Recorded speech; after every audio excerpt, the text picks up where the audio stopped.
What if I told you that in the 1920s, there was a group of Americans who were so wealthy they made today's tech billionaires look middle class?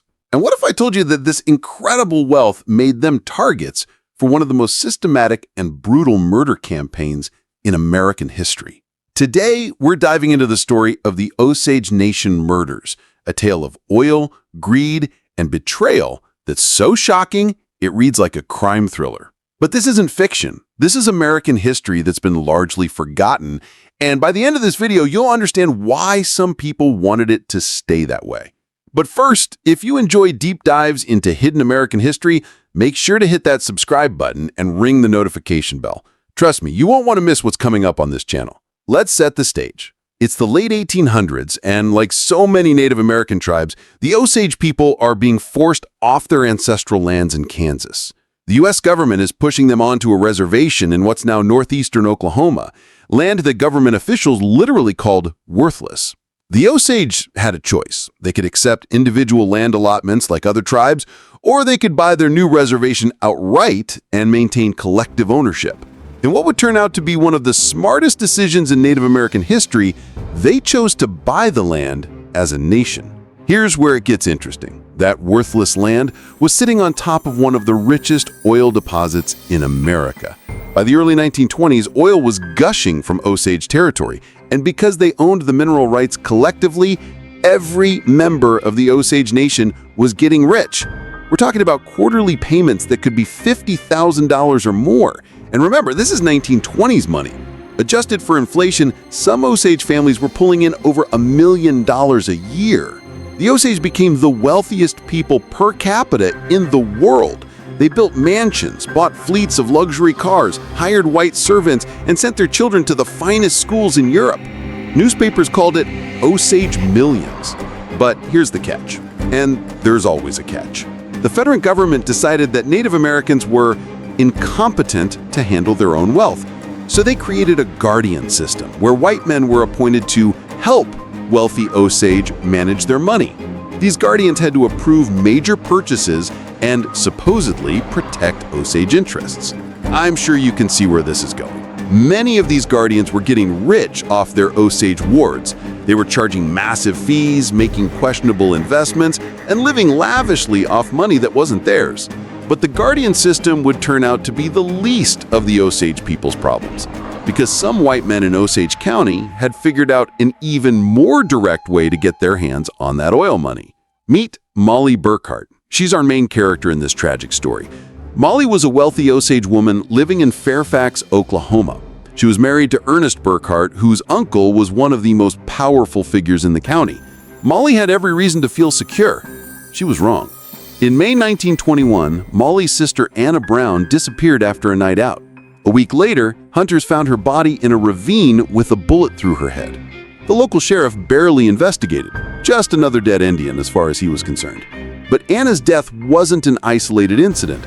Wealthy Osage people were dying all over the county under mysterious circumstances. Henry Roan, shot in the back of the head. Anna Kyle and her daughter, both poisoned. Others were found beaten, shot, or killed in suspicious accidents. Then came the explosion that changed everything. In March 1923, a bomb planted under the house of Molly's sister Rita and her husband Bill destroyed their home completely. The explosion was so powerful it shattered windows 3 blocks away. Rita, Bill, and their servant were all killed instantly.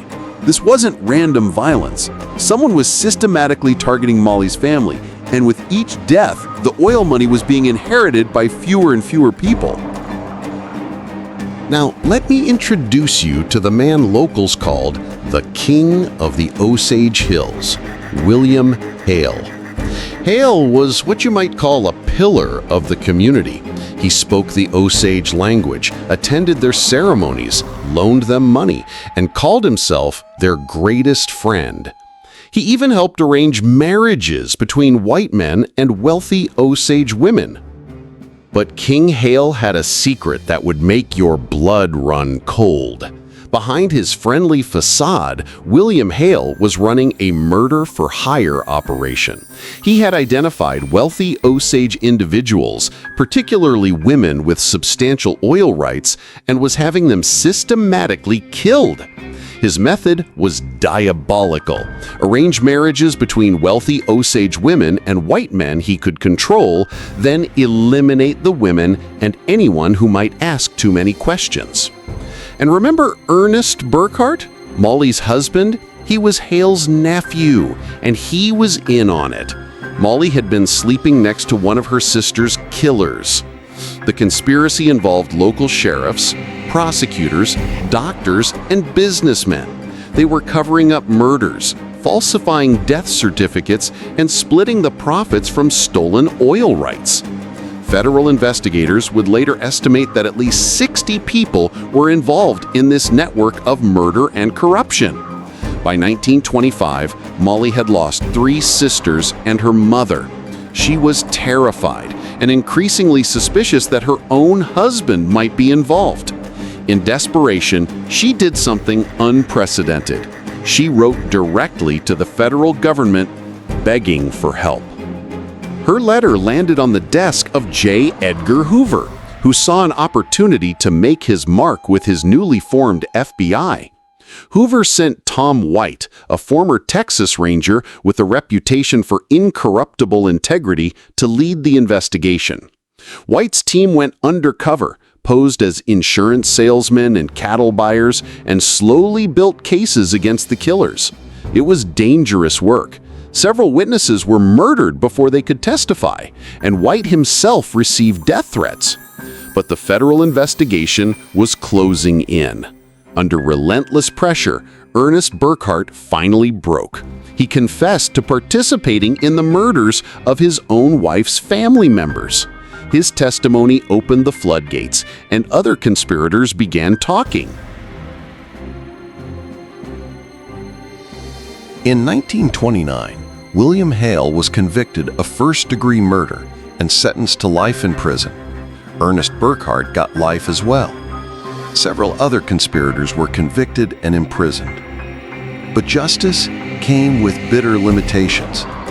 Federal investigators officially confirmed 24 Osage murders, but many experts believe the true number was over 100.